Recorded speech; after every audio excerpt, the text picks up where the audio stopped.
على البهيمة بهیمه سره سړی داسې دغه وکي نو حکم یې څه دی؟ حدثنا محمد بن عمرو السواق قال حدثنا عبد العزيز بن محمد عن عمرو بن ابي عمرو عن عكرمة عن ابن عباس قال قال رسول الله صلى الله عليه وسلم من وجدتموه وقع على بهيمة فاقتلوه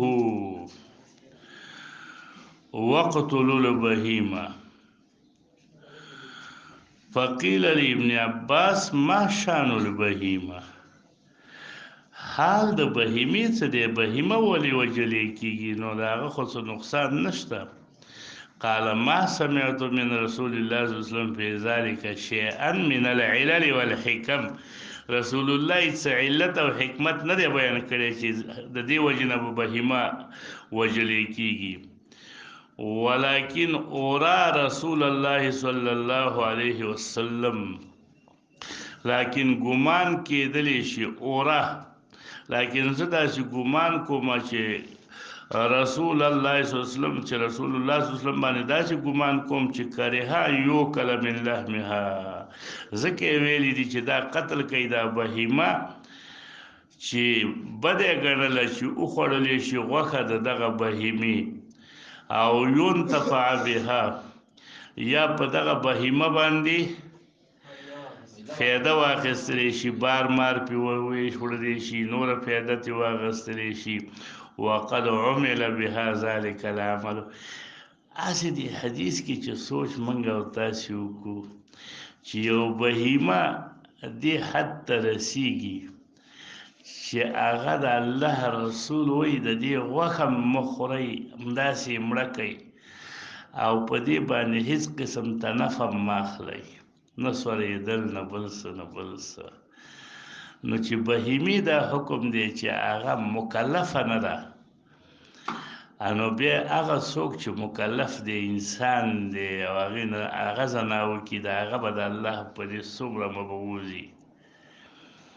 د هغې هغه بیا څونه د دغه بهیمې چې دغه حکم شو نو د دغه انسان به څومره حکم شي. دا حدیث باندې عمل دی د اکثره اهل علم. مولا قاری په مرقات کې وایي فضربوه ضربا شدیدا، وی مراد د قتل نه ډیر سخت وهل دي چې دغه سړی ووایي وجنه یې مه خو ویې ووایي، او دا قتل چې یاد کړی دی دې ته تهدیداً وایي دا تهدید د وجې نه د رټنې د وجې نه ویلي دي، ګنې حقیقتا یې مه وژنه بلکې وهل دي. مړې قسم لکه ته موږ په پښتو کې ویو چې دا سړی لکه مړ که، نو مړ معنا دا ده چې سم یې ووهه، دا نه ګنې چې تی رښتیا مړ که. ته چې خپل بچي ته وایې که دا کار دې وکړو نو ګوره وژنمه دي، نو ګوره دلته معنا تهدید دی، دلته معنا وعید دی. امام ابو حنیفه رحمه الله نه داسې نقل ده چې دا تعزیرا یو حدن وجل دي یو تعزیرا وجل دي، وایي دا حد نه دی خو دا تعزیر دی. اسحاق ابن راهویه رحمه الله، حسن بصری رحمه الله، هغوی دا وایي چې دا داسې دی چې لکه څنګه چې زانی سړی دی زانی ښځه ده هغه وجلی کېږي، نو داسې چې د بهیمې سره څوک جما وکړي دا هم دغه حکم د زانی کې دی دا به وجلی کېږي. قال ابو عيسى هذا حديث لا نعرفه الا من حديث عمرو بن ابي عمرو عن عكرمة عن ابن عباس عن النبي صلى الله عليه وسلم. وقد روى سفيان الثوري عن عاصم عن ابي روزين عن ابن عباس انه قال من اتى بهيمة فلا حد عليه. ويدي حديث د وجه امام ابو حنیفه وی چې حد منتفی دی،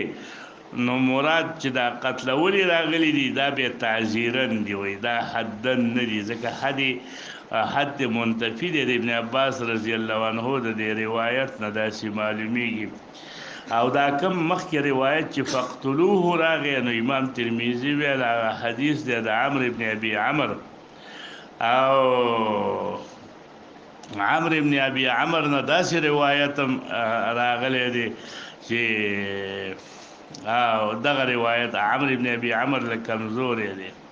او د ابن عباس رضی الله عنه روایت بل چې هغه نسبتا د مخکې روایت نه صحیح دی دا هغه نه دا راغلی ده چې من اتا بهیمة فلا حد علیه نو دا سره معارض دی حدثنا بذلك محمد بن بشار قال حدثنا عبد الرحمن بن مهدي قال حدثنا سفيان الثوري وهذا أصح من الحديث الأول كم حديثه شاغا مرفوعا ذكر عن ابن عباس عن النبي صلى الله عليه وسلم او دا دویم روایت چې نقل له نو دا څنګه نقل له دا موقوفا چې کوم نقل له وی والعمل على هذا یا دا سی وایا چې وهذا اصح دا روایت چې د ابن عباس رضی الله عنه نه راغلی دی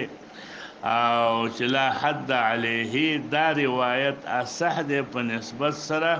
هغه روایت ته چې مخکې راغی چې فقتلوه نو ځکه امام ترمذي وی والعمل على هذا په دې عدم حد باندې عمل عند اهل العلم د چا اختلاف پکې نشته دی او هو قول احمد و اسحاق مالک شافعي ابي حنیفه ټول دا ویل دي چې حد ور باندې نافذ نه دی باب ما جاء في حد لوطي عمل کوي عمل د قومي لوط وبه حدثنا محمد بن عمرو السواق قال حدثنا عبد العزيز بن محمد عن عمرو بن ابي عمرو عن عكرمة عن ابن عباس قال قال رسول الله صلى الله عليه وسلم من وجدتموه يعمل عمل قوم لوط فاقتلوا الفاعل والمفعول به امام شافعی رحمه الله امام ابو یوسف رحمه الله امام محمد ابن حسن شیبانی رحمه الله دای ذهاب کړی دی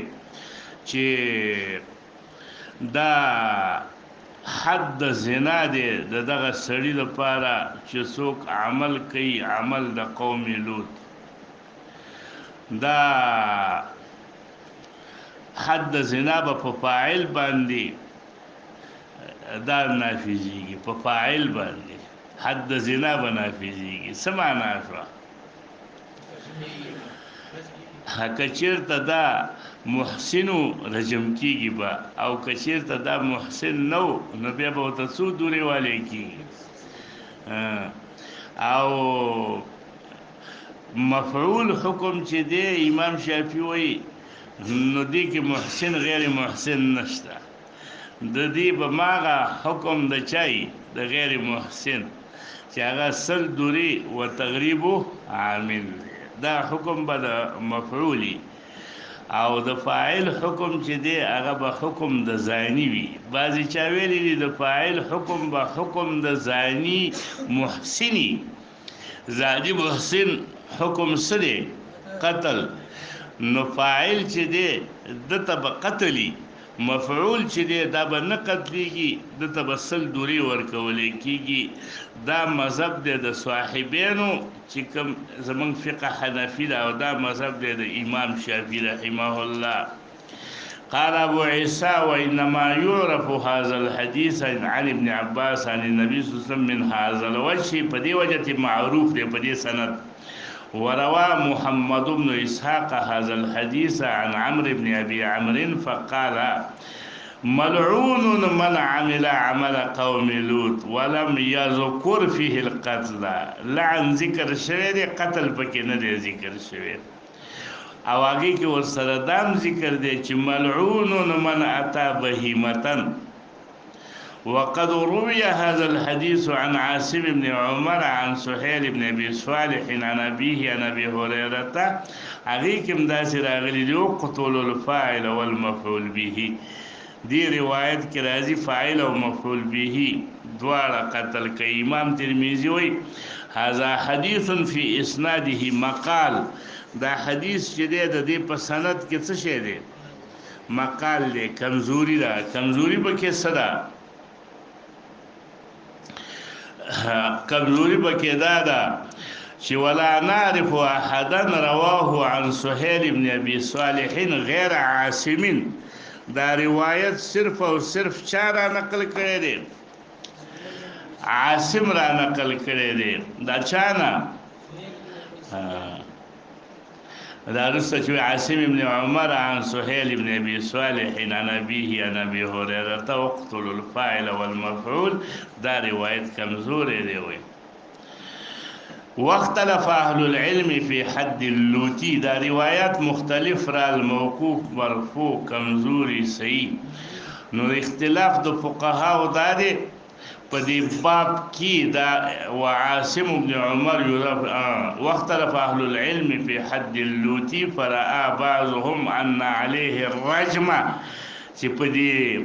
فاعل د دې عمل باندې چې څوک دا کار کوي عمل د قوم لوط په د باندې برجم وی احسن ولم يحسن، دا محسنی کدا څه غیر محسنی خځه کړي کني.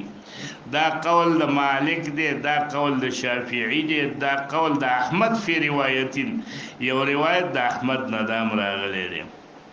وقال بعض اهل العلم من فقهاء التابعين چې حسن بصری دی، ابراهیم نخعی دی، عطاء ابن ابي رباح دی، هغه وی حد اللوتی حد الزانی. نو حد الزانی څه دی؟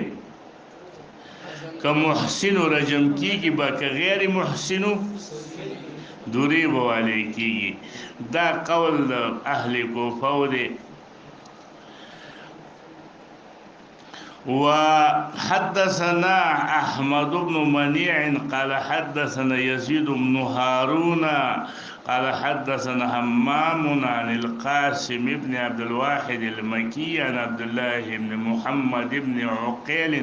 أنه سمع جابرا يقول قال رسول الله صلى الله عليه وسلم إن أخوف ما أخاف على أمتي. زه چې په کومو شیانو